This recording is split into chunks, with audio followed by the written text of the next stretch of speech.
So these are my three lovely adults that will be watching my performance.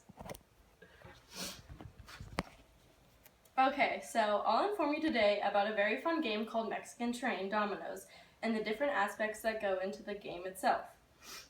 How often do you find yourself playing a game and quickly losing interest? Well, it's time to introduce yourself to some new games. One game that comes to mind is Mexican Train Dominoes. Some of you may not have heard of this variation of dominoes, however, it is something to take into consideration. So why I'm very interested in this game is because my family plays it a lot and we have a lot of fun when we get together, and it's really easy to pick up, so everyone enjoys it. So to start things off, there are 4 topics that I'm going to cover: the history, the background, the information about the dominoes itself, how to play and the rules, and then a little bit about how it brings people together and some life lessons you can take. So the history and the background, so it actually came from like a Chinese game, and Katie and Roy Parsons actually created this game, and they are from Newport Coast, California, and they copyrighted it in 1994. And later on they sold it to a company that now distributes the game. So information about the dominoes themselves. There's actually a couple forms of the dominoes. Some are made from China and then others are from Europe. So there's little different about that. And there's also, they come in different size variations. So you can buy packs that have like 55, 91, which is the most common, 136 and 190. So here's the difference, like these are the Chinese and these are the European, which you can see they're similar but have different aspects of them, the way they are laid out. Now that we have a little background on the dominoes, we can actually discuss the concept of the game. So the setup, there's 91 pieces normally, that's how it's played.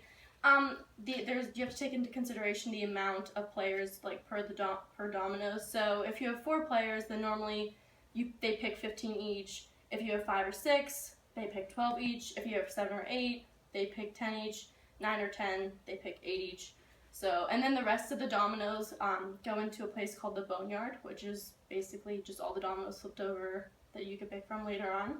And there's also things called markers, which I have right here. They're just like little trains. Some people also use coins, which I'll discuss what the markers are for later.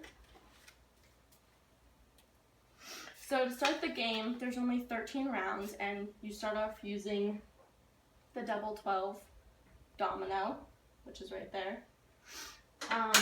And basically, to pick who plays first, you all flip over the dominoes, the tiles, and you mix them around, then whoever has the highest domino goes first. And then after that, you put them back in and mix them around again, and then they draw however many dominoes you want. And then it starts with the person who had the highest one and goes clockwise.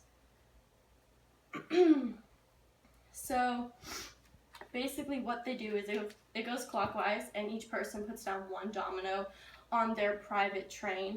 Or there's a thing called a Mexican train, which is just an extra train that someone can start, and it's open to the public, and you put a marker on it to show that it's open to the public. That's what the marker means.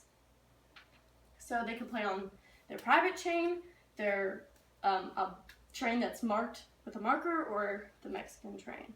So, and basically what they do is, if they go on their own train, they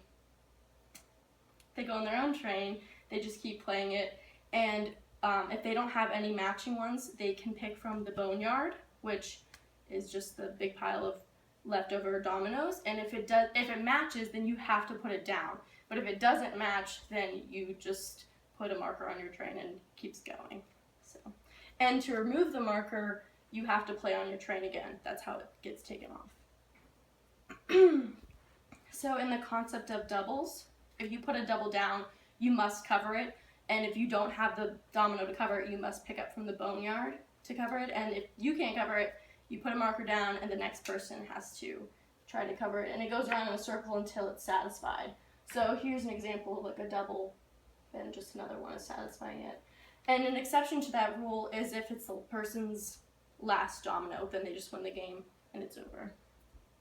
So at the end of the game, you have your remaining dominoes and you count which ones, like the dots on each domino. So then whoever has the lowest one wins. So there's also there's many variations of this game. You could start it off a little bit differently. There's different rules about the markers. There's also different rules about the doubles. And all of this information was from Jay McClure. So there's that. And so even though Mexican Train is a great game, it does more than just help connect tiles together. It encourages bonding and sometimes teaches us life lessons. So it brings people together is one of the main things. Like you need to put your phone down and have some family or friend time.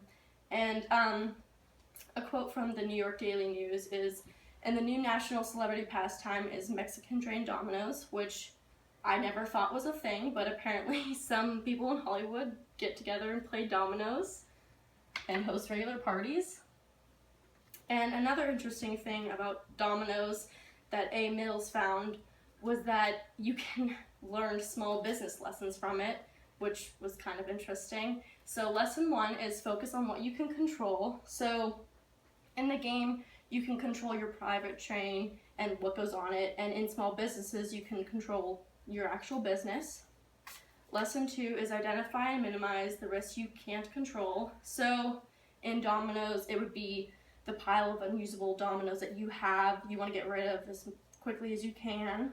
And then in real life, it'd be like, if it's hard to get to your store, you might want to make a website where they could like buy your product.